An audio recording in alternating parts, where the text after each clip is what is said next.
Shelby Oaks follows Riley Brennan, a paranormal investigator who runs the YouTube channel Paranormal Paranoids. When Riley and her team disappear while investigating the abandoned town of Shelby Oaks, only their bodies are found, except for Riley's. 12 years later, her older sister Mia, played by Camille Sullivan, remains convinced Riley is still alive. When a stranger shows up at Mia's door and utters, "She finally let me go," and shoots himself in the head, he leaves behind a tape labeled Shelby Oaks that reignites Mia's desperate search for answers.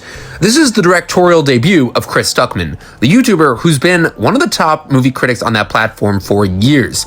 I've personally been watching Chris since I saw his breakdown of Enemy back in 2015, and he's always been someone I looked up to. Chris has always given every movie careful detail, analyzing the filmmaking, the acting, the craft. There's a reason people compare modern YouTubers to critics turned filmmakers like Peter Bogdanovich and Paul Schrader's, because YouTube critics feel like our peers, not stuffy gatekeepers talking down to us. Recently, Chris has become less critical and more observational in his reviews, especially with his "I'm not going to review Madam Web" video. While people killed him in the comments for going soft, I actually understood his point. He's trying to get movies made himself, so he's not going to unnecessarily tear down other filmmakers. After screening Shelby Oaks at Fantasia in 2024, he even added scenes to make it more violent. And honestly, good for him. So many people talk about making movies and never do it. Chris did it. That deserves acknowledgement. But here's the thing, this movie is disappointing, and it sucks to say that because I genuinely respect Chris and think he could be a great director. The problem is the story is fundamentally broken. From the very beginning, Shelby Oaks never lets you get fully involved. The pacing and structure kill any momentum. Right before the credits even start, this guy shows up and shoots himself, leaving the Shelby Oaks tape. When Mia watches it, we immediately find out this man kidnapped Riley, or something like that. It's genuinely unclear. The focus is supposed to be on what happened to Riley, but we find out too much too early, and what we do learn is confusing and poorly explained. The movie starts as a mockumentary for about 10 minutes before shifting into a straight narrative. The transition is fine. It's not visually impressive, but it works. Compare this to the 2023 movie Missing with Storm Reed, which has a genre shift, which is clean, stylish, and satisfying. Or compare this movie to Lake Mungo, a film that Chris has consistently praised, a horror movie. Lake Mungo is a mockumentary ghost story that feels hauntingly real with one clear focus, a girl who drowned. Shelby Oaks tries to be that, but adds in so much other stuff. The YouTube channel, Riley's friends who also disappeared, demonic imagery, hellhound, satanic rituals, that it becomes muddled and unfocused. We never really have a character to lock into. Mia is searching for her sister, but we know nothing meaningful about her. Her husband, Robert, is barely in the movie. He's there to provide conflict about her obsession, and then he just leaves. Their performances are all very average, and I don't think that's entirely the actor's fault. None of them are famous, which is fine for a low-budget movie. Keith David is the only actor in here who's, a pretty well-known actor. But the writing and line delivery are weak. There's a part where Mia has to seriously explain this supernatural thing she think happened to her sister, and I just didn't buy it. The characters feel surface level, and we barely spend any time with them doing anything that makes us care. What about Riley's friends who disappeared with her? Why aren't they a main focus? There's even a detail about how their YouTube channel blew up after they vanished because people went back to watch their videos for clues. But the movie does nothing with this. No investigation, no YouTube community helping to find her, just a wasted plot concept. And let me break down what actually happens, because honestly, it is confusing.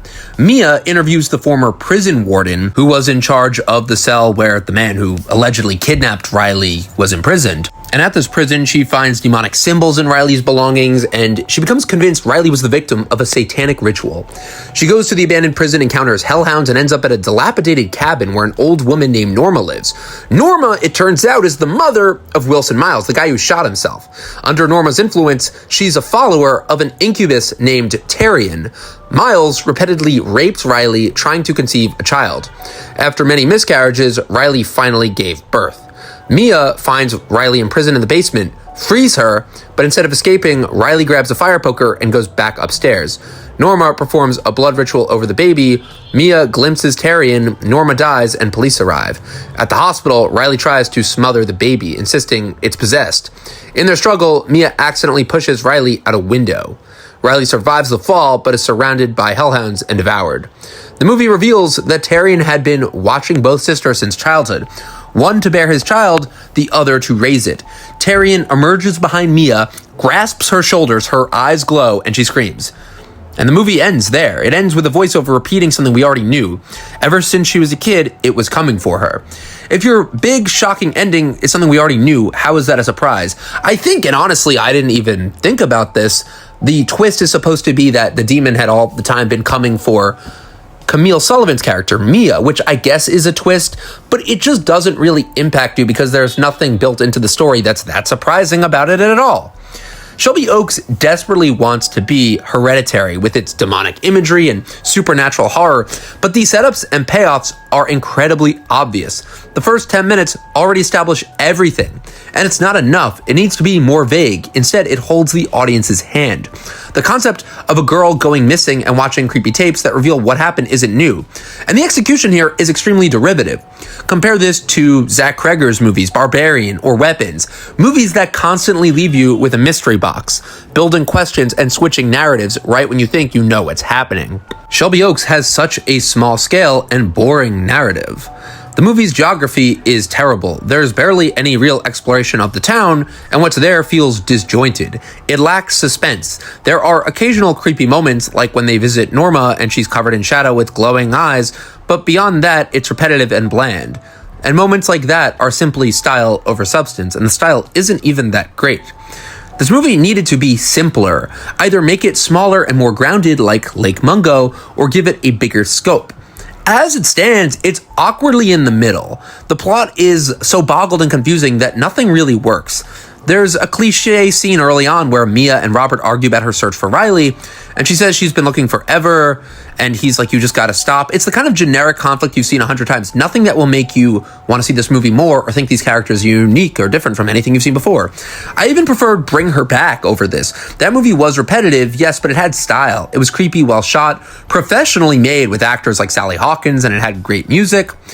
Good Boy was also way more interesting, despite having a probably lower budget, because it knew how to utilize its location and scares. Budget can actually be a good thing when you know what to do with it. Shelby Oaks doesn't have a unique style, and it's very bland. There's this whole thing where Tyrion possessed Miles, almost like Twin Peaks with Leland Palmer killing Laura Palmer. This entity took over Miles, who then kidnapped Riley and assaulted her.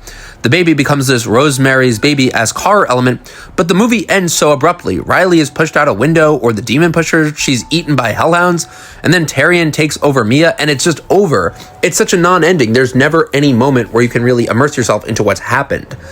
So I think people can tell that this doesn't work. Shelby Oaks is getting really bad reviews, and honestly, audiences are right. The movie is extremely unsatisfying. It asks too many questions without answering them, and it leaves you feeling empty. But here's what I want to emphasize. Making a movie is incredibly hard. Chris Stuckman did something most people only talk about doing.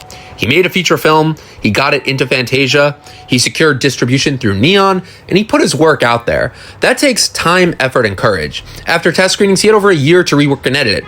But ultimately, it all boils down to the script. You can't go back and reshoot everything without a massive budget. Adding violence doesn't fix structural problems, character development, or reveal pacing. This is Chris's debut, and maybe it's a lesson. Maybe the next one will be better. I hope it is, because I genuinely believe he has talent and passion for filmmaking. He is an idol to me and so many other aspiring filmmakers who love making reviews and dream of making their own movies one day. So honestly, congrats to Chris Stuckman for doing it. But Shelby Oaks is like a 5 out of 10 movie, one that'll end up on Tubi, one of those bad horror movies you just watch on your laptop when you just want something on. It's not great, it's not enjoyable, but it exists.